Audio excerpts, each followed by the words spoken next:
बॉलीवुड के stars popular, famous और पैसे वाले तो होते ही हैं, लेकिन बॉलीवुड के स्टार्स की वाइफ्स भी कुछ कम नहीं।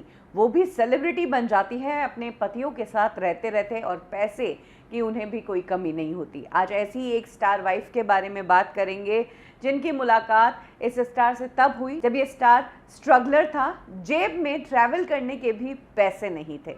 बात करेंगे अनिल कपूर की वाइफ सुनीता भंबानी कपूर की। सुनीता भंबानी कपूर का जन्म पंजाबी खत्री फैमिली में हुआ। उनके पिता मिस्टर भंबानी एसबीआई में काम किया करते थे। मदर हाउसवाइफ थी।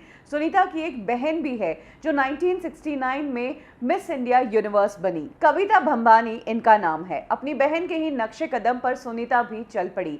वो भी मॉडलिंग करने लगी और मॉडलिंग करके सुनीता भंबानी अच्छा खासा पैसा कमाती थी। सुनीता भंबानी एक पैसे वाली फैमिली से बिलोंग किया करती थी। वो मुंबई के मालाबार हिल में रहा करती थी। इसी दौरान सुनीता भंबानी के घर पर एक प्रैंक कॉल आता है, और ये कॉल होता है अनिल कपूर का। एक्चुअली अनिल कपूर को उनके दोस्त ने एक नंबर दिए होते हैं कि इस पे कॉल करके तुम्हें मजाक करनी है। अनिल कपूर इस नंबर पे कॉल करते हैं। सुनीता भंबानी ही कॉल उठाती है और अनिल कपूर को उनकी आवाज से प्यार हो जाता है, और यहाँ से दोनों की बातचीत शुरू हो जाती है। इसके बाद दोनों की मुलाकात राज कपूर साहब की पार्टी में होती है। इस दौरान अनिल कपूर सुनीता भंबानी से अपनी एक लड़की से दोस्ती करवाने के लिए रिक्वेस्ट कर रहे थे कि तुम उसे बोलो कि वो मुझसे दोस्ती करे। अचानक से वो लड़की तो कहीं गायब हो गई, और इधर अनिल कपूर सुनीता को ही पसंद करने लगे। अब पसंद करना अलग चीज है और पाना बहुत दूर की बात है, क्योंकि अनिल कपूर तब करते क्या थे, वो इंडस्ट्री में स्ट्रगल ही तो कर रहे थे। पिता का प्रोडक्शन हाउस ऑलमोस्ट बंद होने की कगार पर आ गया था, क्योंकि सुरिंदर कपूर साहब की तब फिल्में एक के बाद एक फ्लॉप रही। पोंगा पंडित, फूल खिले, गुलशन गुलशन, इन फिल्मों के बाद सुरिंदर कपूर की फाइनेंशियल स्थिति खराब हो गई। यही कारण है कि अनिल कपूर को तब इंडस्ट्री में स्ट्रगल करना पड़ा। हालांकि सुनीता और अनिल डेटिंग शुरू कर चुके थे और दोनों एक दूसरे से मिला करते थे। क्योंकि सुनीता टाउन में रहती थी और अनिल कपूर चेंबूर में रहते थे, ट्रैवलिंग बहुत लंबा हुआ करता था।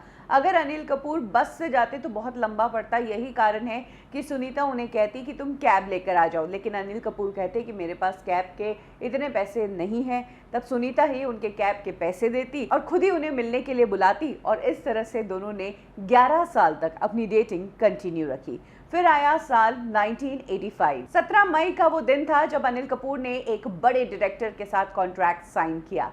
सुभाष घई ये थे, इनके साथ मेरी जंग नाम की फिल्म अनिल कपूर ने साइन की। और उस दिन अनिल कपूर को रियलाइज हुआ कि अब वो पैसा कमाने लगे हैं और सुनीता को एक सिक्योर लाइफ दे सकते हैं, जिससे वो घर चला सके, साथ ही उन्हें एक हेल्पर भी मिल जाए।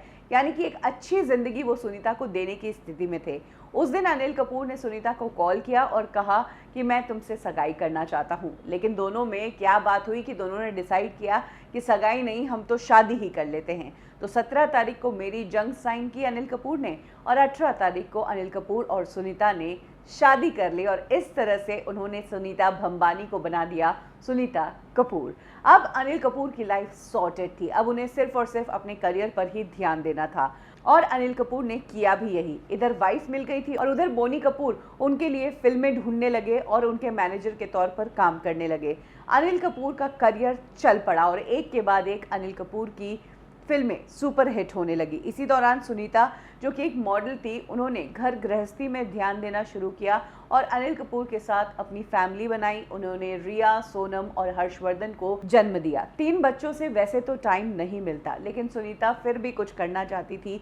यही कारण है कि अनिल कपूर की कुछ फिल्मों में as a costume designer Sunita काम करने लगी, क्योंकि फैशन शोज करते करते फैशन का सेंस उन्हें हो ही गया था। सुनीता अनिल कपूर की कुछ फिल्मों में भी नजर आई। उन्होंने जुदाई और लोफर जैसी फिल्मों में ब्लिंक एंड मिस अपीयरेंस दी। अनिल कपूर खुद कहते हैं कि हैट्स ऑफ टू सुनीता, अगर सुनीता नहीं होती तो मेरी लाइफ इतनी मैनेज नहीं होती।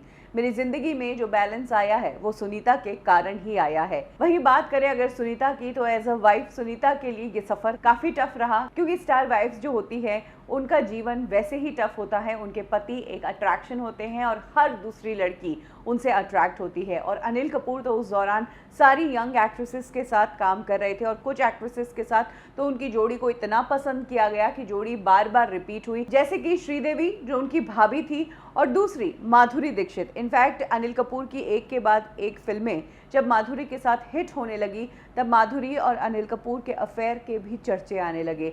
लेकिन अनिल कपूर ने इन सारी बातों को घर तक और सुनीता के और उनके रिश्ते तक कभी नहीं पहुंचने दिया। यही कारण है कि उनकी शादीशुदा जिंदगी हमेशा अच्छी ही रही। अनिल कपूर खुद कहते हैं कि जिस दिन मुझे फिल्म मिली उसके अगले ही दिन मैंने शादी की और शादी के लिए महज मैंने 2 और दिन की छुट्टी ली थी। यही कारण है कि मैं सुनीता को कहीं भी अब्रॉड हनीमून के लिए नहीं ले जा पाया, लेकिन सुनीता खुद सक्षम थी। यही कारण है कि शादी के बाद जहां मैं काम पर गया वहीं सुनीता अकेले घूमने हनीमून पर गई।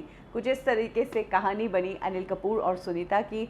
आज ये दोनों साथ हैं, स्ट्रांगली इंडस्ट्री में आगे बढ़े हैं और अनिल कपूर इंडस्ट्री के उन चंद एक्टर्स में से एक हैं जो स्टार बनने से पहले ही मैरिड थे और उन्होंने कभी भी अपने कैरेक्टर पर दाग नहीं लगने दिया। और जहाँ तक बात है पैसे की, तो जैसे ही सुनीता ने घर की जिम्मेदारी ली तो फिर अनिल कपूर ने अपने आप को सिर्फ काम में झोंक दिया और इतना पैसा कमाया कि आज अनिल कपूर की कई बेशकीमती प्रॉपर्टीज़ है। सबसे बड़ा तो उनका जुहू का बंगलो जो बहुत ही शानदार है। मुंबई के पॉश एरिया में उनकी प्रॉपर्टी किसी पहचान की मोहताज नहीं।